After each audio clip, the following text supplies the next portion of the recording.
All right, Matthew 26, starting in verse 36, we're in a series called The Struggle is Real. We're looking at Jesus and his humanity and one of his greatest struggles. Starting in verse 36, it said, Jesus went with them being his disciples, to the olive grove called Gethsemane. And he said, sit here while I go over there to pray. He took Peter and Zebedee's two sons, James and John, and he became anguished and distressed.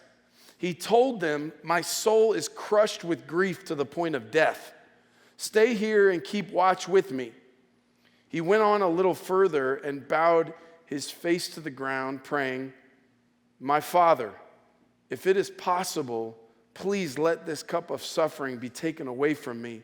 Yet I want your will to be done, not mine. Have you ever seen a strong person break? Somebody that you may have thought was unbreakable, and yet life hit them in such a way that you saw them in a state of weakness. You saw them fall apart. Although we know the people around us are humans, there are certain people in our lives that seem to hold the universe together. And in some sense, they hold your universe together. They hold mine. They're people that help to provide for us. They're people, especially if you can think back to your childhood, maybe you had a mentor or a parent or a guardian who in many senses was the omnipotent, omniscient one in your life, holding your world together, and you saw their world falling apart, and you'll never forget it. With all due respect to all the Bible stories in the whole Bible, if I could be a fly on the wall to one Bible story, it would be this one. No disrespect to the parting of the Red Sea. I'm sure that was really cool. No disrespect to the turning the water into wine. I bet that was a sight to behold. No disrespect to the feeding of the 5,000 or the walking on water. I bet it was unforgettable. But in terms of useful, in terms of profound impact, life change, Gethsemane all day. We see Jesus at his breaking point in his humanity. He uses panic attack language. My soul is crushed with grief to the point of death. I feel like I'm going to die. It feels like what's going on inside my emotions, inside my head and my heart are overwhelming my body, and I feel like I can't take it. What's interesting about this text is that Jesus goes through this and he invites his disciples to watch. He says, come with me and keep watch with me. Now, I don't know about you, but I don't like people to see me break down. Sometimes in a message I'll be teaching and it'll hit me in my deepest feelings. I might be telling a story, whatever. Usually I have a pretty good idea and I dread it a little bit because I know I have a story I need to tell and I know there's a chance it's going to hit me and I'm going to not be able to hold myself together. And I got to tell you, whenever I have those feelings, if I start to break down, if I start to cry, okay, and my emotions are getting the best of me, just being honest, what's going on in my head is I just want a trap door to open up and swallow me up. I want to be gone. I want to walk out. Hey, guys, I'll be right back. Stand by. Talk to your neighbor for a second.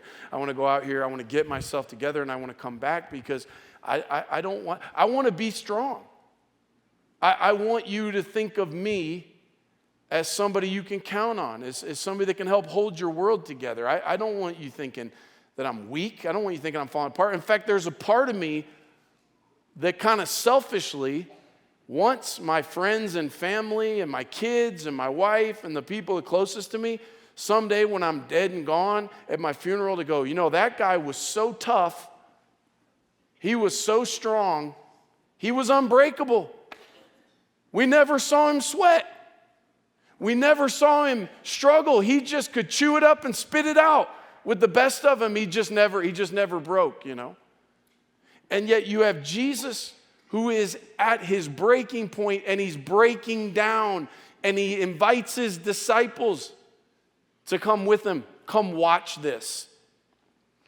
Why did he do that? Well, it says in Matthew 26:41, what he says to them is, keep watch and pray so that you'll not give in to temptation, for the spirit is willing, but the body is weak.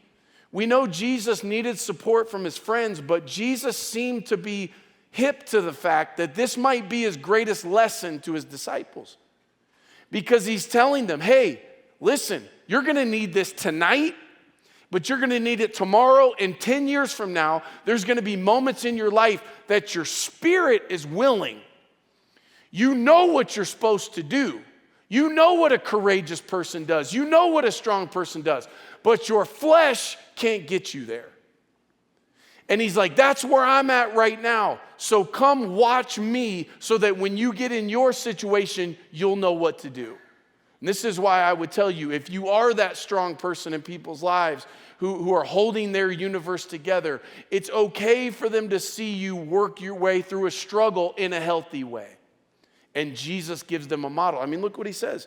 He says, keep watch and pray so that you'll not give into temptation. So he makes a statement to them. One of the ways when you're at your breaking point that you push through and battle through a struggle your way through the struggle, is to pray.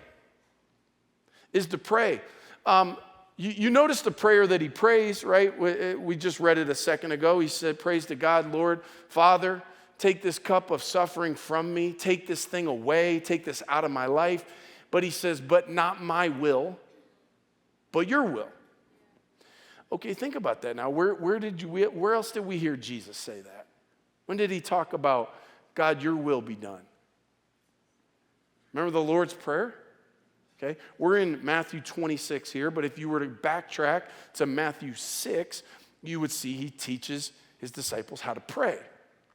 And they're sort of in a classroom. It's the Sermon on the Mount. It's not an actual classroom, but a metaphoric classroom. They're there, and he's teaching them, and he's like, hey, listen, when you pray like this. Our Father who art in heaven, hallowed be, holy be your name. Okay, reverence, honor. Your kingdom come, your will be done. Your will be done on earth as it is in heaven. And so he teaches them in the classroom to pray like this. But come on, the most profound prayer lesson of praying the will of God happened when he was having a panic attack, when he was in the valley of despair, when he was in the Garden of Gethsemane, and he says, come watch me come through a struggle. Don't just sit in my classroom. Come watch me in my struggle. And in his struggle, he prays that same prayer, God, your will be done. How you respond to struggle is a better teacher than whatever you say in the classroom. And some of you are struggling, and you're struggling in front of people right now, and you're struggling in front of people you've instructed. But your instructions are not as profound as you walking through struggle. The most powerful lessons of your life will happen when you are steadfast and your character emerges in the middle of a struggle. That matters a lot more than whatever it says on the wall art that you bought from Hobby Lobby. Those are beautiful decorations, and they have pithy sayings, but those pithy sayings don't mean anything if when you're in the middle of Gethsemane and you go into your flesh. He, in the moment, said, watch me. Watch me struggle. Watch me battle. God, your will be done. And for some of you, you are so scared to struggle in front of people that need you, and struggle in front of people who you're impacting and influencing. And what you're missing is this might be the most powerful teaching opportunity of your entire life, to leave an indelible mark. And Jesus had the presence of mind to not go hide his struggle. He said, come watch. Come keep watch with me.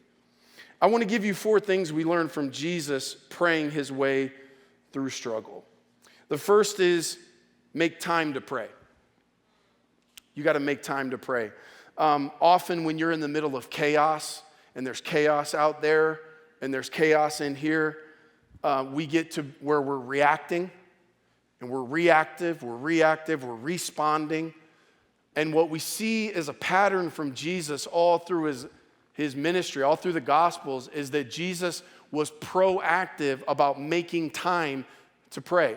It didn't just happen in Gethsemane, it had been happening the whole time. We see in Mark chapter 1, verse 35, Jesus is in a really busy season. Okay, if you read all of Mark chapter 1, Jesus has more work to do than he has time to do it. He's running from here, he's running to there, he's healing, he's teaching, he's all over the place. And yet it says in Mark 1:35, before daybreak the next morning, Jesus got up and went out to an isolated place to pray. He made time.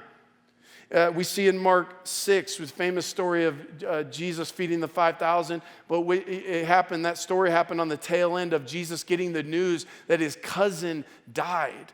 And so he's grieving, but as he's grieving, there's a need. And so he's meeting a need with this hand, and yet he's grieving, with the other hand. I mean, he is torn between trying to meet the needs of the people he loves and trying to find his own way through grief. And it says in Mark 6:45, immediately after this, Jesus insisted the disciples go back in the boat, head across the lake to Bethsaida. And while he sent the people home, verse 46, after telling everyone goodbye, he went up into the hills by himself to pray. And friend, I got to tell you, often when you're in the middle of the Gethsemane type situation, when you're in a busy season, the thing you need to do most is to pray. And yet prayer isn't going to prioritize itself. Jesus sets up a pattern. I've got to get away. I got to get out of the eye of the storm. I got to get away from the people. I've got to get to pray. Think about this with both Jesus and Job. We've been looking at both Jesus and Job the last number of weeks. And what we see from those guys is there were certain things that you could depend on your friends for. There are certain things you should be able to depend on your friends for. We talked last week about how to support each other through struggle. We came up with a plan last week of how to support each other through struggle. But what we see from both Jesus and Job is there were certain times and certain things and certain subjects that it wasn't going to be right to talk to anybody about but God. There are some things that people can help you through, and there's some things people can't help you through. There's some wisdom that comes from people as we evaluate our experiences and we learn everything that we can learn to work through our emotions. And so there's a lot of good there, but that's not the whole deal. There are some things you get from God himself. And you're not going to get that if you don't make space to pray. So we see that Jesus made time to pray. The second thing that we learn from Jesus as he prayed his way through struggle is that it's okay to be honest with God. It's okay to be honest with God. I'll tell you what I've found is often it's being honest with God that's the beginning of me being honest with myself. I have a tendency, man, when I'm struggling through something to kind of compartmentalize things, to kind of push them to the side. You just keep going, oh, I'm good. Okay, you push things over here, push it over there. And often it's actually when I begin to pray and articulate and to trust God enough to start talking about what I'm thinking or what I'm feeling or where I'm at. And when I start doing that, all of a sudden that truth not only goes to God, but it comes to me. I start to benefit from my own honesty. And this really gets down to the nature of your relationship with God and what you believe about him and if you think this is permissible or not.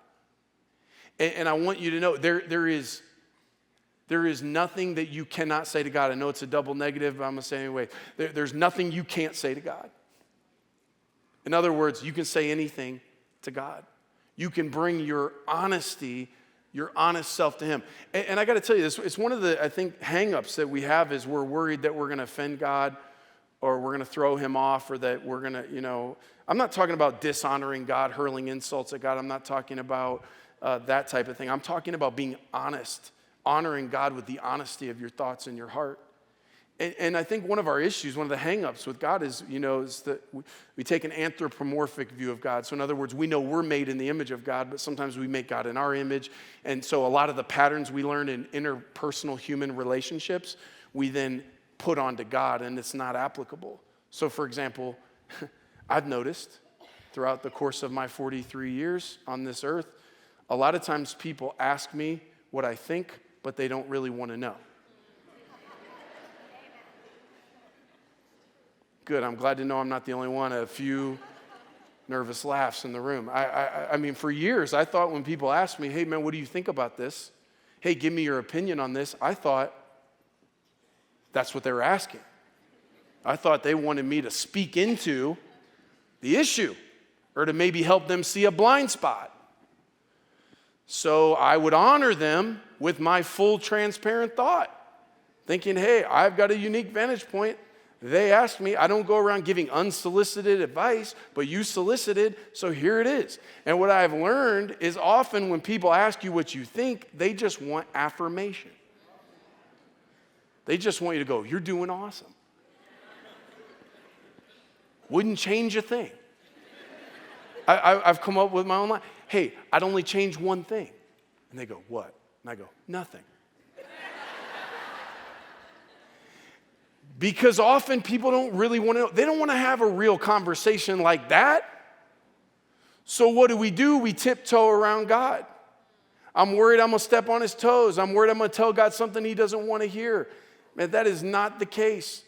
The whole scripture is absolutely loaded with people pouring their heart out to God in ways that are uncomfortable. It causes you, when you read it, to go, I'm allowed to say that? It's supported through the whole Bible. Like, how do you make sense of Psalms? How do you make sense of Jeremiah, the weeping prophet? How do you make sense of Habakkuk? How do you make sense of Job? Job pouring his heart out. He goes, I wish I was a stillborn baby. He said, I wish I would have died in the womb. I cursed the day they put me in my mother's lap. I would rather feel nothing than feel the pain that I feel right now. Why did you even make me if you were going to let me go through this? It's all throughout the scripture. Psalm 13:1, oh Lord, how long will you forget me? Forever? How long will you look the other way? If you've ever been in a position where it felt like I'm over here and God's looking that way. All right, God, they told me you know everything, you see everything. You either don't know or don't care. That's how I felt. Psalm 42, which, by the way, little note is you might see in your Bible, some of your Bibles have a footnote in Gethsemane in Matthew 26, that when Jesus is saying, my soul is crushed with grief, that he's borrowing from some language in Psalm 42. But in Psalm 42:3, it says, day and night, I have only tears for food. Some of you have going through something so hard right now, such a struggle, you have no appetite. You're like, I'm eating my own tears, while my enemies continually taunt me, saying, where is this God of yours? Some of you out here trying to defend God's reputation. You're like, God, I'm sick of defending your reputation. All my heathen friends are saying to me, where is your God? How did all that faith get you? How did all that faithfulness get you? How did all the Bible verses get you? How did all the worship songs get you? How did all those years of denying yourself and taking up your cross, how did that get you? Look where you are now. And Psalm 42, he's like, I'm tired of even having the question asked. Psalm 44:23, wake up, O Lord, why do you sleep? Get up. Do not reject us forever. Look at this one. This one's so blunt, it's really uncomfortable. Jeremiah 20. Everybody knows Jeremiah 29:11. I know the plans I have for you, declares the Lord. 9 verses earlier, he says, how long, O Lord, must I call? He says, O Lord, you misled me. And I allowed myself to be misled. I am such a fool. I believed you. You misled me. You're stronger than I am, and you overpowered me. I put myself in your hands, and you didn't protect me. Now I'm mocked every day. Everyone laughs at me. When I speak, the words burst out. Violence and destruction, I shout. So these messages from the Lord have made me a household joke. Habakkuk 1:2-4. How long, O Lord, must I call for help, but you do not listen? Violence is everywhere. I cry, but you do not come to save. And friend, I got to tell you, God is not thrown off by your honesty. In fact, God might be the one opportunity you have in this world to have a real honest conversation. And when you start pouring out your heart, not like I'm out here trying to disrespect God and I'm cursing God. It's not a cursing God. It's, Lord, from my vantage point where I stand right now, this makes no sense, and I don't know why you're not doing the stuff that I want you to do. I don't know why you don't do the stuff it seems like a decent person would do. Why won't you help? Why won't you do this?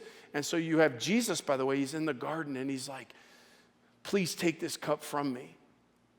Please take this away from me. What is he talking about, the cup? He's talking about the suffering and ultimately the wrath of God. We know what Jesus, his assignment, he wasn't caught off guard. It wasn't like, oh, now I know I have to do this. For 15 chapters, he's been saying that he's going to die, but he knows what he's doing is he's stepping in as our substitute. He's taking the wrath of God, right? That is the justice for our sin, and he's going to take it upon himself, and he's being honest about, I don't want to do this.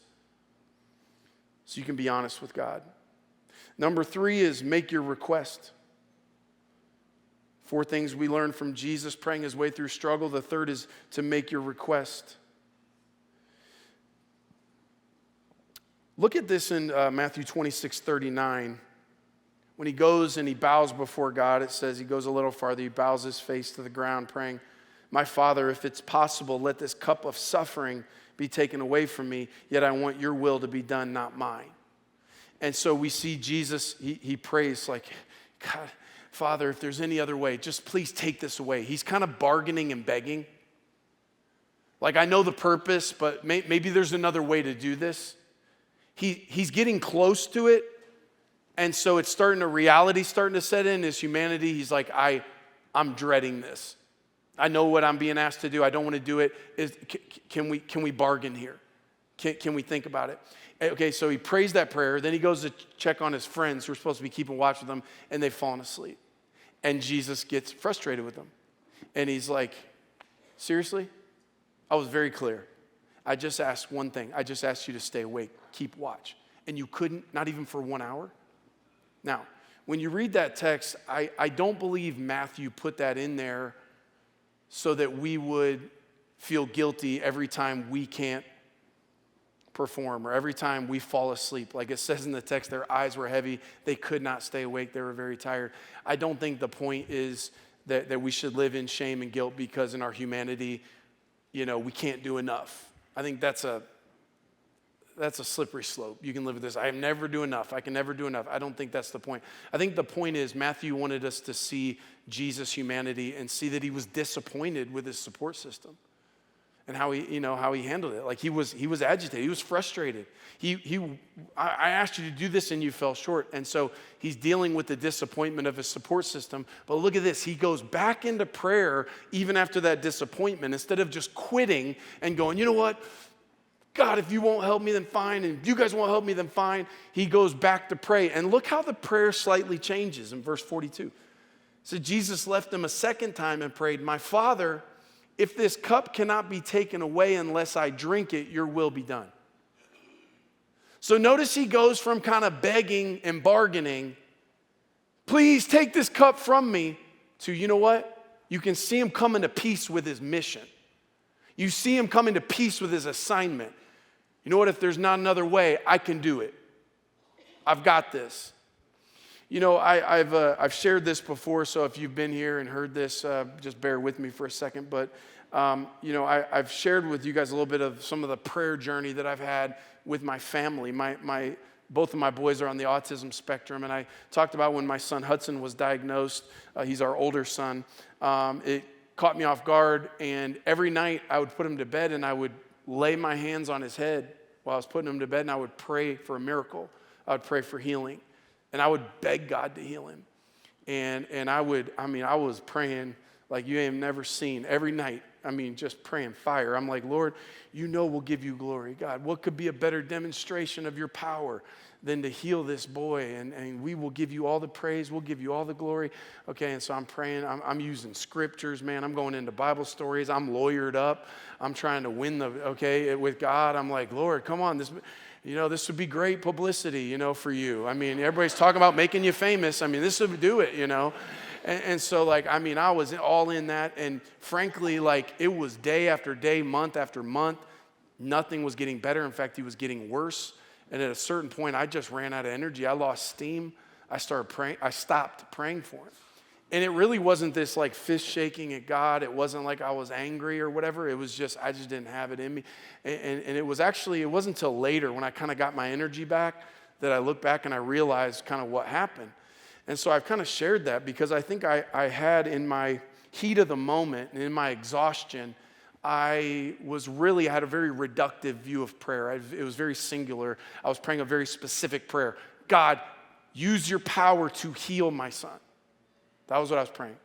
I wasn't asking God for his presence. I wasn't asking God for his perspective. And even my view of power was very specific. Lord, use your power to do this one thing, this specific thing, heal him.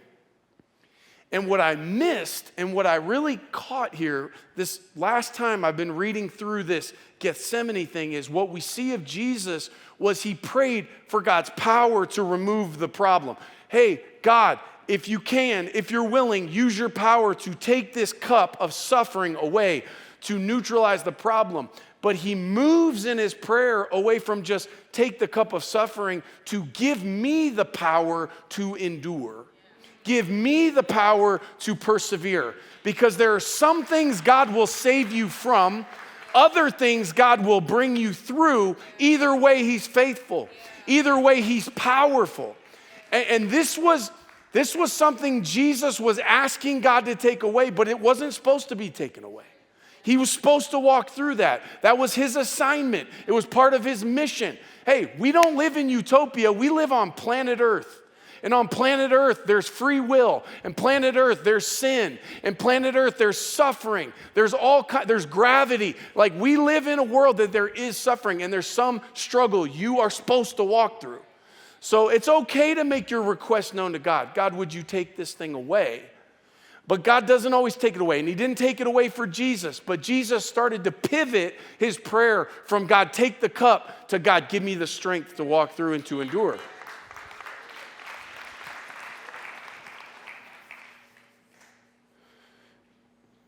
I love to watch this progression because what you see is in Gethsemane, ultimately Jesus got what he needed to be able to endure, to be able to take on what he needed to take on.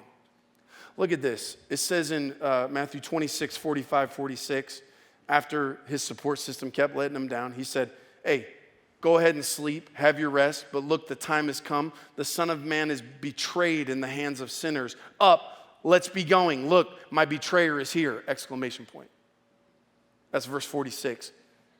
Have you noticed in verse 38, he's like, my soul is crushed with grief to the point of death. I can't do this. And by verse 46, he says, my betrayer is here. Up, let's go. You see, what ultimately started as a prayer of take this away, eventually he got the strength he needed, the power he needed to go bring it on. In fact, if you keep reading, okay, he says, my betrayer is here. Keep reading in Matthew 26. He's going to go and he's going to see Judas, who's his betrayer, who's his friend. Instead of walking up to Judas and hurling insults at him, he walks up, he's about to betray him with a kiss. He's about to betray him with a gesture of friendship, all the while stabbing him in the back. And Jesus, fresh off the power of prayer, fresh off the power of Gethsemane, walks up to Judas and says, do what you got to do. Whatever you need to do, go ahead and do it. I'm ready. And often, this is the process of a strong person at their breaking point, praying their way through struggle. The result isn't necessarily the removal of the cup of sorrow and suffering and wrath. The result is the power to walk into what you have next. And that's what we have for Jesus. The fourth thing we learn is to commit to persevere. Commit to persevere. This past Wednesday night, we had a prayer night. It was so rich. It was so beautiful. Very simple. We just worshiped God. We had people prayed for each other. And we had people share testimonies.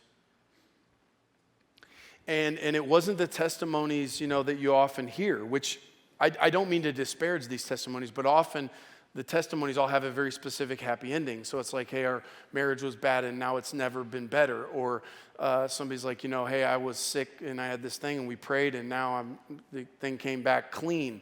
Like often you have that and that's beautiful and that's wonderful and that is worth celebrating and that's awesome. But the testimonies that were shared, one of them was by a man whose mother was sick with cancer. And he said, I prayed and believed and thought she was going to be healed, but she passed. And he started to talk about how in these last 9 months that God has been showing himself up in his life in ways he had never seen before. And he's like, I thought this would break me. I really did. I thought if she dies, I won't make it. He's like, and the Lord is bringing me through and is giving me strength. And in some ways, I'm still in the middle of it, but I'm seeing things I've never seen. I'm learning things I've never learned. And so he's healing in the process. Another woman shared a story of her son committed suicide in front of her. And it was such a traumatic event. She hit, as anybody would, the valley of despair. And she's like, my mental health went for a ride. I've never been lower. And yet she talked about how God showed up in those dark nights of the soul, in those moments where her soul was crushed with grief to the point of death. And yet God didn't leave me there. And even when people let me down, God didn't let me down. And I was able to persevere when I didn't feel like I could. We had another story of a couple that has had multiple miscarriages, and they kept praying, God, take this cup of suffering. Lord, we just want to have a child. And in the middle of those prayers, they found out the husband had Parkinson's. It was like one and now two things. And so they're believing God to, have this baby, and then they didn't. And they talked through the process of healing through that and working through it and struggling. And ultimately, in a time of prayer and struggling through, coming to a place where they had clarity, you know what? Maybe our assignment is adoption. She talked to me later after the night we were talking, and she's like, she's a trauma specialist in the public school system.